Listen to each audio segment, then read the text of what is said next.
Identitas itu artinya orang yang sudah mati. Jadi nggak mungkin ada identitas yang final kecuali dia udah mati. Kenapa? Karena hanya orang mati yang bisa diidentifikasi. Jadi menyatakan jangan berpolitik identitas artinya hentikan identitas, artinya mari kita sama-sama jadi mayat. Kalau Anda berpikir nggak ada yang ganggu, artinya Anda sedang berdoa. Beda antara berpikir dan berdoa. Berpikir diganggu, berdoa tidak boleh diganggu.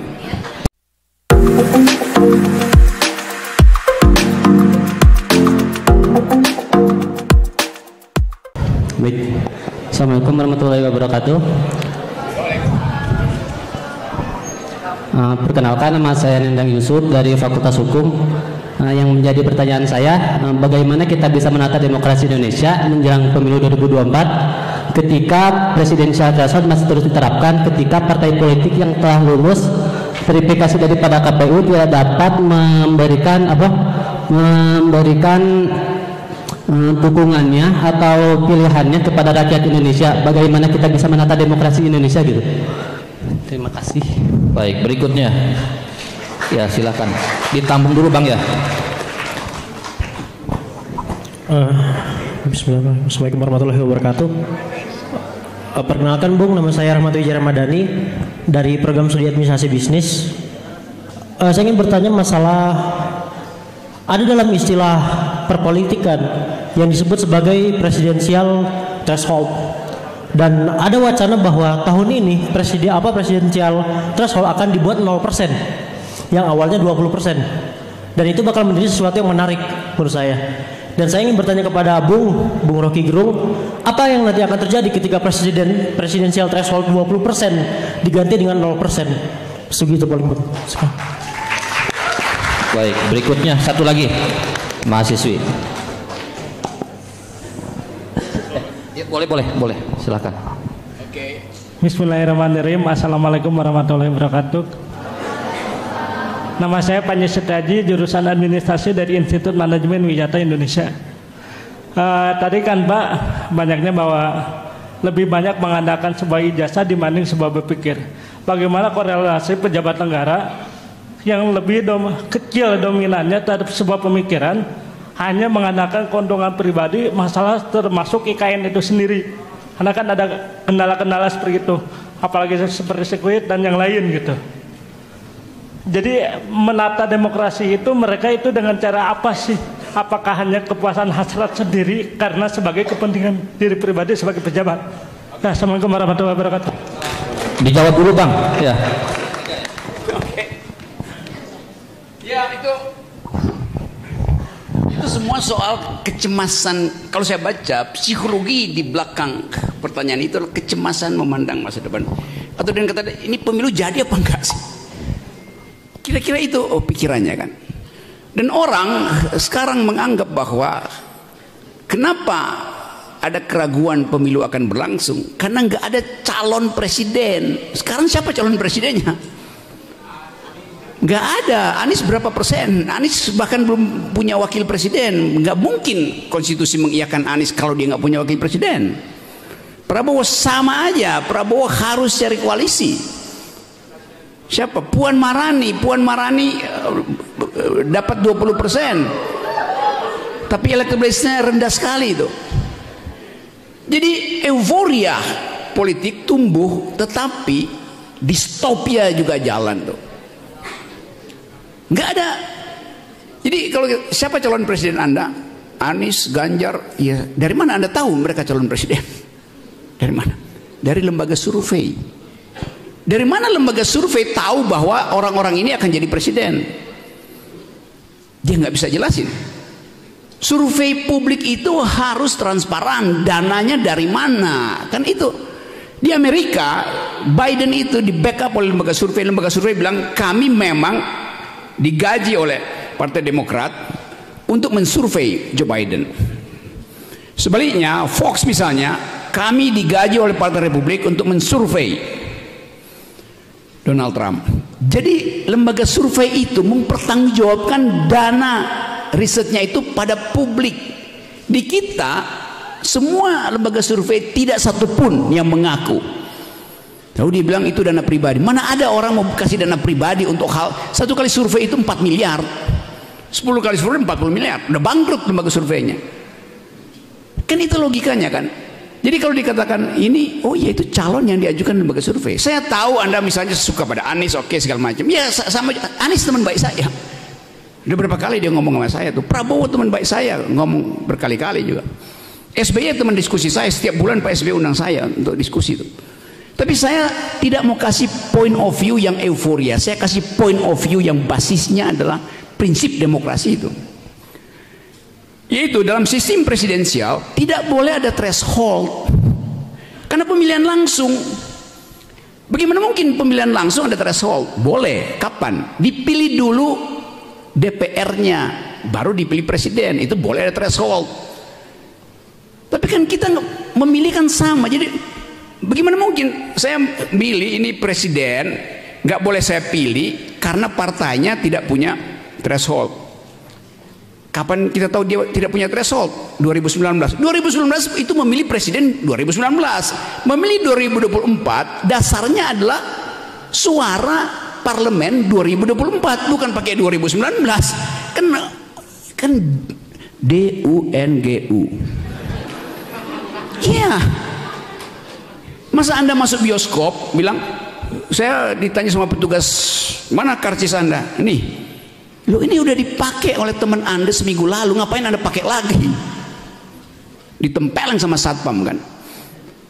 Kan itu berbohong itu namanya. Tapi dipaksakan juga. Nah, itu yang saya ingin supaya prinsip ini menata demokrasi itu mulai dengan 0%.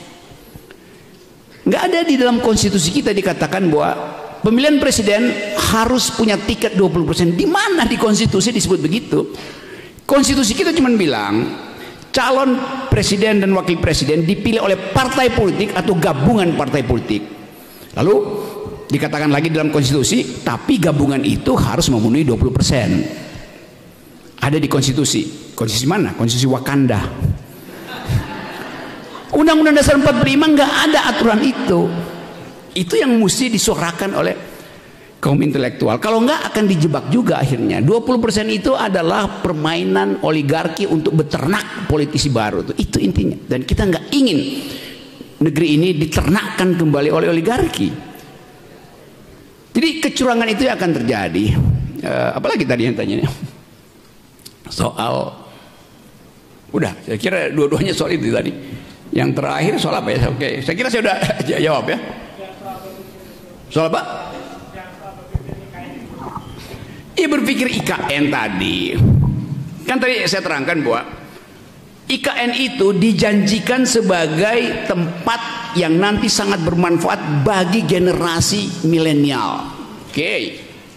Sekarang kita bayangkan milenial dalam 8 jam ke depan itu dia nggak akan akses situs IKN yang nggak ada isinya itu. Milenial itu pergi pada apa namanya BTS Army apa tuh? Ya, yang band Korea itu kan. Jadi ide milenial itu comply dengan ide new cultural identity itu.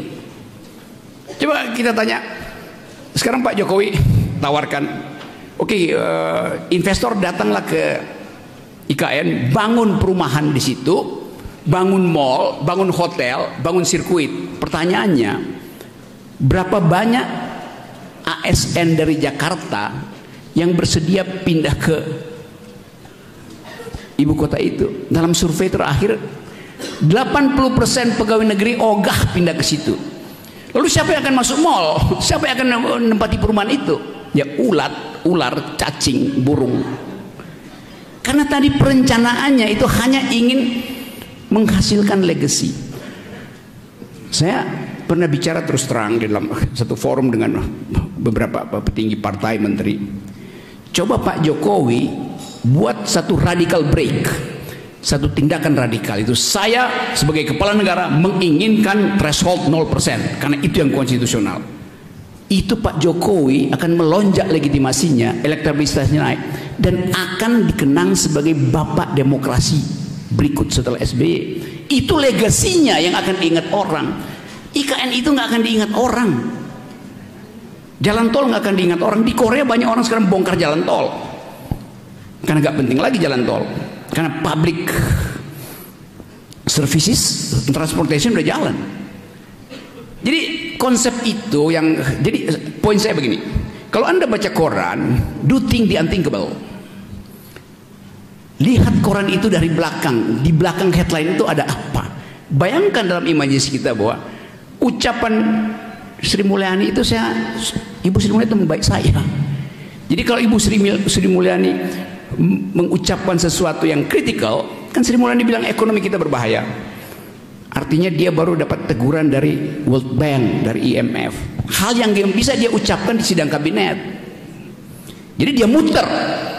Ini IMF bilang bahwa Indonesia ada dalam keadaan bahaya. Bukan IMF bilang, dia melapor pada IMF supaya IMF tegur presiden. Kan begitu cara membaca public policy atau public announcement. Jadi itu yang saya terangkan. Tentu detailnya masih banyak, tapi karena ini forum akademis saya tahan-tahan bagian yang terlalu berbahaya, saya tinggalkan sebagai gosip nantinya. Jadi teman-teman, saya senang karena ada pertanyaan yang betul-betul tajam. Memang pemilu bisa jalan nggak kalau 20%? Bukankah itu artinya orang yang terpilih adalah orang yang diasuh kembali oleh oligarki? Itu poinnya. Yang kedua tadi, IKN itu buat milenial apa enggak? Tanya aja pada milenial. Mana milenial peduli dengan ibu kota? Jadi biarkan ibu kota negara itu pindah ke Kalimantan, ibu kota bisnis tapi Jakarta, tapi ibu kota pikiran ada di Sukabumi. Silakan berikutnya. Ini tadi yang perempuan satu, yang mahasiswi, boleh Pak? Pak Sopian, sambil yang mahasiswi.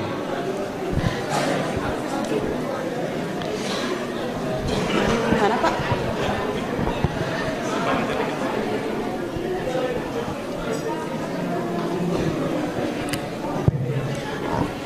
Baik, assalamualaikum warahmatullahi wabarakatuh. Mohon izin bertanya Bapak, dalam penataan demokrasi Indonesia ada yang harus dibenahi, diantaranya membenahi para pemimpin yang menjabat dan juga prosesnya yang sulit dihindari dari proses permasalahan yang ada di Indonesia, yang salah satunya adalah politik transaksional. Namun yang ingin ditanyakan ada dua pertanyaan. Yang pertama, menurut Bapak, kenapa negara ini sangat sulit untuk menghindari perpolitikan seperti itu? Selain haus karena kekuasaan dan kekayaan, apakah ada hal yang lain yang dapat mempengaruhi hal seperti itu yang terus terjadi sampai saat ini? Dan yang kedua, masalah mengenai seseorang yang menjabat dalam instansi pemerintahan. Mengapa orang yang berlatar belakang memiliki riwayat tindak pidana masih bisa menjabat di kursi pemerintahan?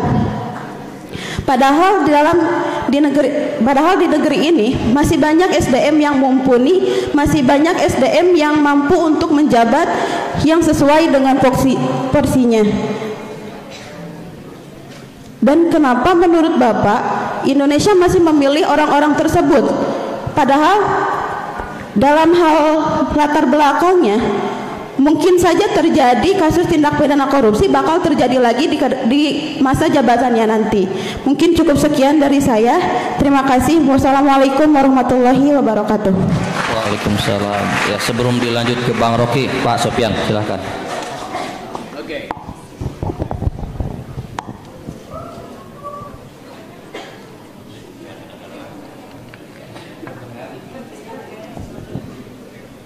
Langsung Pak, keras aja. Baik, terima kasih.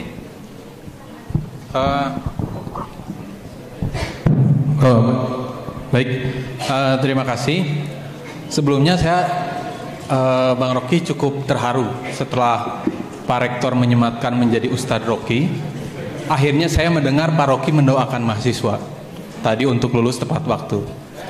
Nah, yang menjadi pertanyaan, kebetulan Pak Rocky, tadi saya jam 7 itu masih ngajar 2 SKS dulu, mungkin mahasiswanya ada di sini, administrasi bisnis, ya.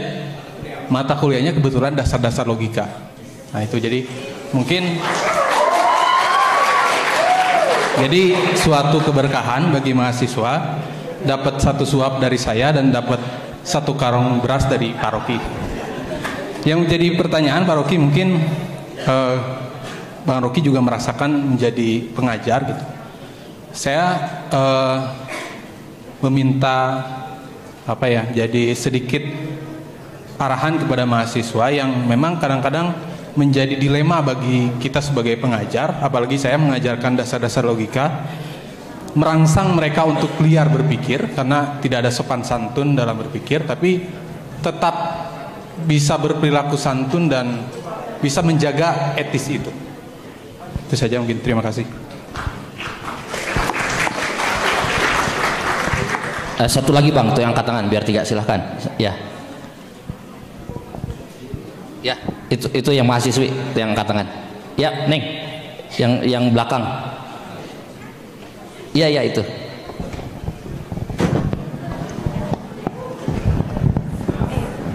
Oke, bismillahirrahmanirrahim. Assalamualaikum warahmatullahi wabarakatuh.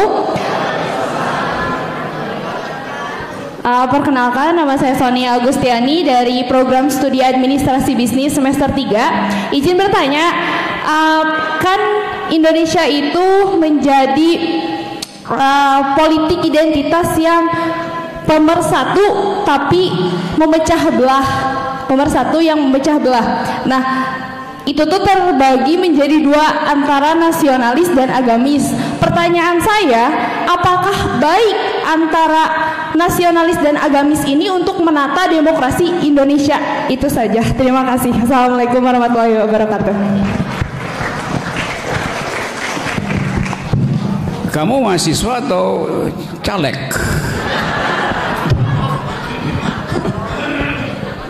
Oke, dari situ ya. Ada obsesi tentang persatuan. Oleh karena itu, politik identitas dihalangi. Tetapi kalau kita bongkar secara logis itu, mengapa perlu obsesi persatuan?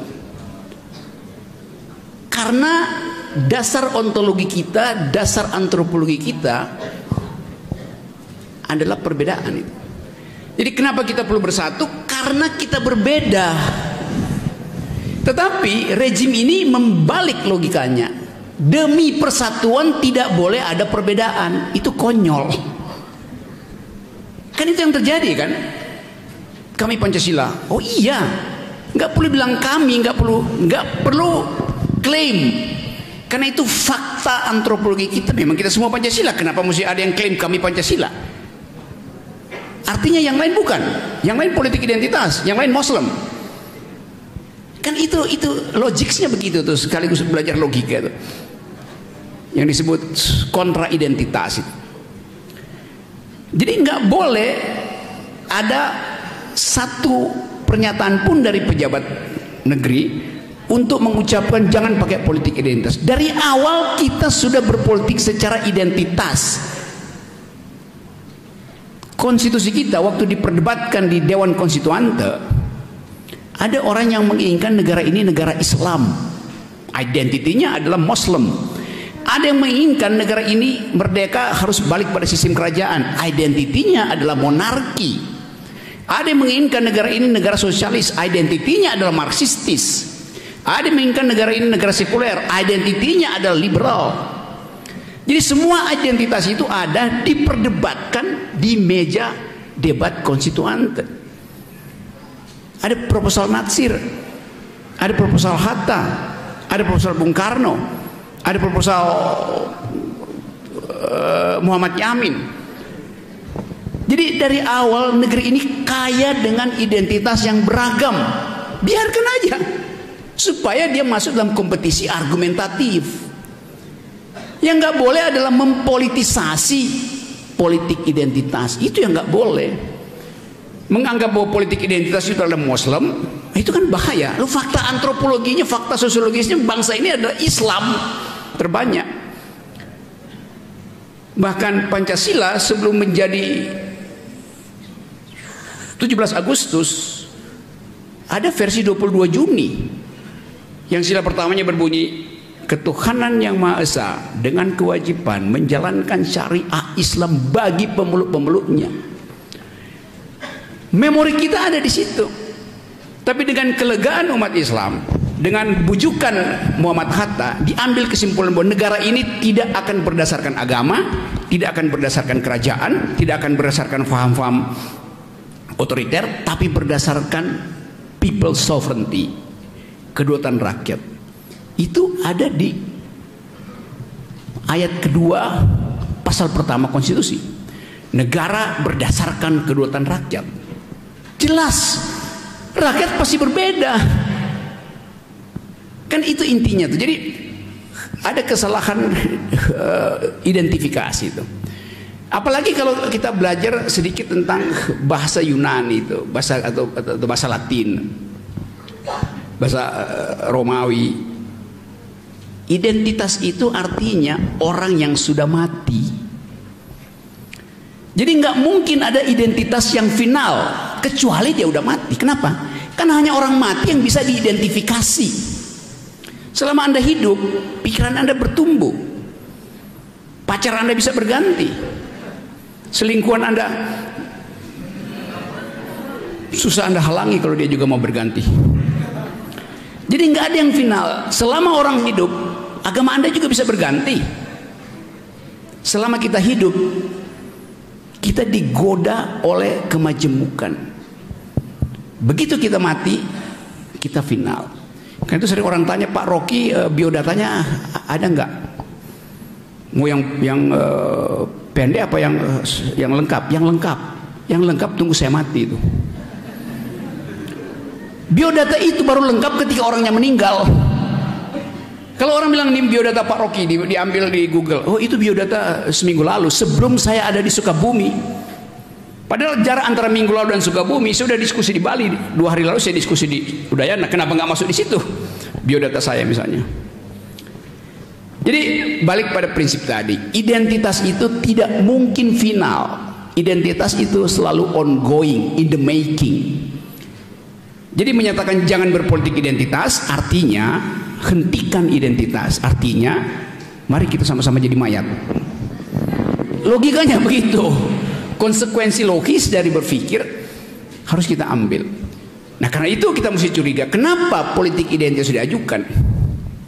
Ya karena takut ada perubahan politik yang tidak bisa dikendalikan. Kenapa takut tidak bisa dikendalikan? Karena ingin memaksakan 2 calon, padahal demokrasi itu harus sebanyak mungkin calon. Tapi nanti ada ribuan dong orang jadi presiden, nggak mungkin lah. Pasti akan tertapis oleh kemampuan dia untuk mengevaluasi. Saya nggak mungkin jadi presiden, mungkin jadi kepala desa di Sukuraga aja lebih enak tuh. Kan nggak semua orang bercita-cita jadi presiden. Ngapain jadi presiden? Apa pentingnya jadi presiden di era startup, di era Wakanda, di era milenial? Jadi intinya adalah kita ucapkan perbedaan itu mendahului persatuan. Hanya karena kita berbeda maka kita perlu persatuan. Itu dalilnya itu tuh. Dan percakapan semacam ini percakapan akademis biasa tuh. Satu waktu saya kasih kuliah di Sesko TNI di Bandung. Kalau saya kasih kuliah saya dapat pangkat, kalau ada 1 bintang mahasiswa saya dapat 2 bintang tuh. Jadi bisa jadi majen dalam setengah jam. Tituler, biarkan juga di kepolisian. Mahasiswa Seskuat itu angkat tangan, Pak Rocky, apa dasar filosofis untuk kudeta? Bayangkan, pertanyaan datang dari prajurit TNI. Apa dasar filosofis dari kudeta? Itu pertanyaan di dalam ruangan, maka saya mesti jawab. Lain kalau di lapangan dia ngomong tentang kudeta, ya ditangkap lah. Nggak boleh TNI bicara tentang kudeta. Walaupun fakta di negara-negara apalagi di Timur Tengah, di Amerika Latin, kudeta terus menerus tuh. Thailand tuh kudeta terus tuh, kudeta militer. Di Afrika sekarang mayor mengkudeta kapten. Karena tradisi demokrasi tidak dihasilkan di situ. Kenapa tidak dihasilkan? Karena percakapan politik didesain bukan untuk membuka perspektif, tapi untuk menutup. perspektif kan. KUHP itu betul-betul untuk menutup perspektif perspektif kritis tuh. Itu saya tentang. Saya sudah berkali-kali maju ke Mahkamah Konstitusi untuk minta batalkan 20% itu, karena itu menghina orang tuh. Kalau Anies menang misalnya, oh ya saya akan bilang Anies, you menang. Tapi Anda curang kan, Anda udah punya 20%. Saya akan bilang begitu, AHY saya akan bilang begitu, Ganjar apalagi tuh. Jadi saya nggak punya beban untuk mengatakan kritik, karena saya datang dari tradisi hal yang saya pikirkan itu ingin saya terjemahkan dalam bentuk kritik tuh. Apalagi di kampus tuh. Kalau Anda lagi diajar oleh dosen Anda mengangguk, itu artinya Anda dungu. Kalau dosen Anda lagi menerangkan pikirannya, Anda mesti menggeleng. Dalam hati Anda bilang itu dosen saya bego, dungu, nggak benar. Supaya Anda punya kuriositas untuk membantah si dosen itu. Anda harus bantah dosen itu. Banyak dosen yang nggak baca jurnal terakhir, sehingga dalam 8 jam dia nggak punya lagi pengetahuan bahwa paradigma fisika udah berubah. Dia masih pakai jurnal 2 bulan lalu yang dia baca. Seorang pengajar universitas terlambat membaca jurnal terakhir dalam 8 jam, dia langsung kehilangan pengetahuan. Itu intinya tuh. Apalagi mahasiswa tuh, apalagi kalau dia udah lulus. Saya udah lulus, iya, tapi Anda lulus ketika status pengetahuan 8 jam yang lalu diujikan pada Anda. Sekarang 8 jam berikutnya udah berubah pengetahuan. Dia mesti comply terus dengan itu tuh.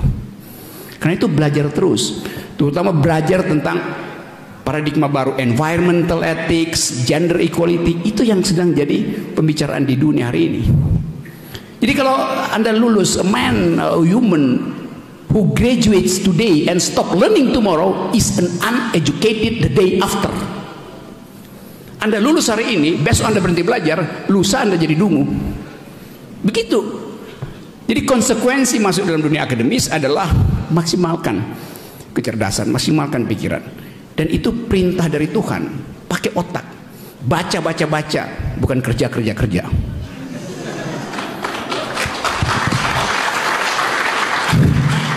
Dalam penelitian dunia, otak manusia itu diberi Tuhan 100%. Otak kita itu 100%, tapi yang kita pakai sampai kita mati cuma 14%. Jadi mereka yang pakai otak 14% pasti masuk neraka. Karena disuruh pakai 100%, dia cuma pakai 14%. Sisanya apa? Dipakai buat korupsi, dipakai buat berbohong. Otak itu dipakai untuk menuntun keadilan, menuntun kejujuran. Kan itu fungsi otak kan. Jadi kalau Anda gagal memakai otak, nanti di ujung Siratul Mustaqim akan Anda ditanya tuh, berapa persen Anda pakai otaknya? 100%? Enggak, survei Umi bilang cuma 20%. Jadi buat apa ijazah Anda kalau di ujungnya akan ditanya oleh malaikat, ya Anda hanya memakai 20% selama kuliah itu. Maka sesuai dengan presidensial threshold Anda gagal.